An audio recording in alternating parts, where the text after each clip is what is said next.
mot allemand qui veut dire qu'en fait, donc, endoctriner la population d'une façon assez stalinique, donc avec des préjugés plus ou moins ces préjugés plus ou moins donc construites et fabriquées dans des usines politiques chez tel parti politique, et puis d'imposer ces préjugés, d'imposer ces mesures à toute la population. Donc aujourd'hui, donc même la population suisse, elle est étonnée donc, du fait que lorsqu'elle voit un Suisse qui voit son voisin musulman, il est très gentil, très aimable, qui travaille, qui est souriant, qui fait sa prière, qui travaille avec lui à l'usine, qui va avec lui à l'école, il n'y a aucun problème. Et puis donc dès qu'il ouvre sa télé ou bien le radio, ben, qu'il lise les journaux, il découvre une autre image du musulman qui n'existe pas dans la réalité. Donc il dit, mais c'est où l'islam? Est-ce que c'est mon voisin ou bien c'est celui que monsieur X parle? Non, mais ça n'existe pas. Les musulmans, que les médias, malheureusement, il reste une partie au moins des médias qui ont un peu profité des événements internationaux liés à la lutte contre le terrorisme, ainsi de suite, pour un peu diaboliser l'islam, diaboliser les musulmans, stigmatiser toute une communauté. Mais j'ai dit, tout ça, ça ne sert à rien. Aujourd'hui, tout le monde, musulmans et non musulmans, suisses en général, doivent aller vers le bon sens de respect et de reconnaissance. Et puis, les problèmes vont commencer là où en fait, les musulmans seraient en quelque sorte mis dans le coin et puis il est obligé ou bien de respecter ces cadres qui ne sont pas les siens, ou bien d'être marginalisé et mis à côté. Donc, cette initiative, moi j'ai dit, c'est du mal, mais c'est du mal qui peut porter du bien. Dans le sens que, juste en trouvant des journées ouvertes comme ça, que nos frères et nos voisins non musulmans qui viennent, jeter un coup d'œil, oui, mais ces musulmans, comment ils vivent, comment ils font leur prière, et comment ils mangent, qu'est-ce qu'ils mangent, et puis c'est clair que petit à petit, ça disparaît les préjugés, et puis on est des êtres humains, nous, on n'est pas trop compliqués à la fin de compte, on n'est pas trop compliqués les êtres humains. Mais celui qui complique, il est ailleurs, il n'est pas avec nous. Et puis on utilise la politique plutôt pour instrumentaliser toute une machine qui n'a malheureusement plus, je dis une machine d'un parti politique, ou bien de quelques personnes qui n'ont,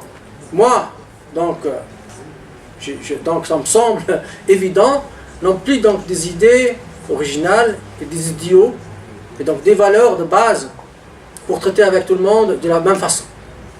Donc on a toujours besoin de quelqu'un sur lequel quelqu'un de faible bien sûr, qu'on peut attaquer, parce qu'on doit être bien à l'abri, parce qu'on ne peut pas attaquer n'importe qui, n'est-ce pas?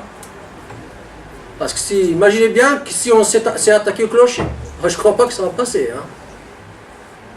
Parce qu'on est dans une société à majorité musulmane, pas musulmane mais chrétienne. Mais exactement le cas, si on est en Égypte par exemple, là la communauté chrétienne elle est presque dans la même situation que la communauté musulmane en Suisse. Les chrétiens sont 5% de la société égyptienne, 95% sont des musulmans. C'est le culte, n'est-ce pas? Donc imaginez par exemple qu'on va en Égypte, qu'on va imposer la fermeture par exemple, ou bien la modification des mosquées, peut-être voilà, on va détruire toutes les minarets de l'Égypte. Ça ne va pas être accepté. C'est impossible, on ne peut pas concevoir ça. C'est exactement en Suisse pour les clochers, parce que c'est une société qui est majoritairement chrétienne. C'est à la majorité d'accepter l'idée de respecter et de protéger la minorité. Voilà la logique. Et ce n'est pas l'inverse. Nous, on attend de la majorité, la population, suisse, qu'elle nous protège. Parce qu'on est minorité. C'est exactement ce que font les Égyptiens pour leurs frères chrétiens, qui les protègent depuis 1430 années. Et qui existent toujours, avec leur clocher, avec leur église, et vous trouvez cet exemple partout dans le monde musulman. Donc, moi, j'attends que la population suisse comprenne que leurs concitoyens, leurs frères, voisins musulmans, en tant que minorité, ils ont le droit et ils ont le devoir de les protéger et de leur permettre de vivre leur foi en toute tranquillité et en paix. Voilà. Je vous ouvre la porte, mais bien que je tiens beaucoup trop bavard, mais vous permettez.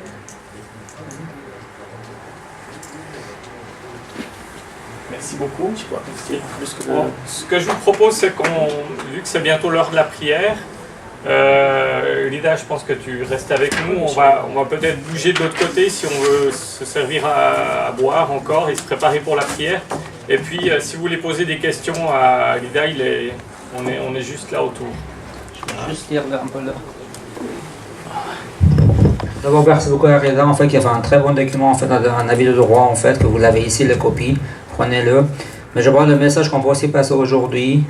Les musulmans, pendant des années, des dizaines d'années, en fait, ils étaient un peu enfermés. Donc, il faut autocritiquer un peu. On ne s'est pas montré aux autres. Donc, les gens ne savaient pas qui nous sommes. Donc, maintenant, vraiment, c'est le moment de leur montrer. Et grâce à UDC, il faut le remercier quand même pour ça, qui nous a fait sortir, disons, un peu de nos cachets, d'ouvrir les portes aussi aux autres, pour montrer qui nous sommes vraiment. Donc, nous sommes des êtres humains, comme les autres, qui nous aimerions vivre en paix avec les autres, tout en respectant les droits des autres et demandant qu'on respecte aussi nos droits. Et on est aussi prêt d'assumer nos devoirs. Et le devoir de vote, c'est un principe en fait dans le pays qu'on a choisi de vivre, qui est notre pays. Je sais que la plupart d'entre vous, vous êtes des Suisses. Donc c'est un devoir de vote, pas seulement contre cette initiative, mais aussi pour toutes les autres votations, toutes les autres élections. Il faut qu'on soit actif dans la vie civile en Suisse. Il va y avoir une participation civique dans notre pays, si on veut être reconnu en fait en tant qu'une minorité responsable. Je vous remercie toutes les personnes qui sont intervenues, toutes les personnes qui nous ont aidé en fait d'organiser cette journée. Donc on reste encore une vingtaine de minutes jusqu'à la prière de Maghreb. Donc je vous invite en fait de finir à ce qui reste sur la table et poser des questions posées à Maître Adjmi. N'hésitez pas, il connaît très bien le sujet. Et peut-être, si vous avez des questions pour savoir comment peut-être répondre aux questions des non-musulmans quand ils posent aux musulmans, il peut aussi très bien vous aider. Merci beaucoup. Sallallahu alayhi wa sallam.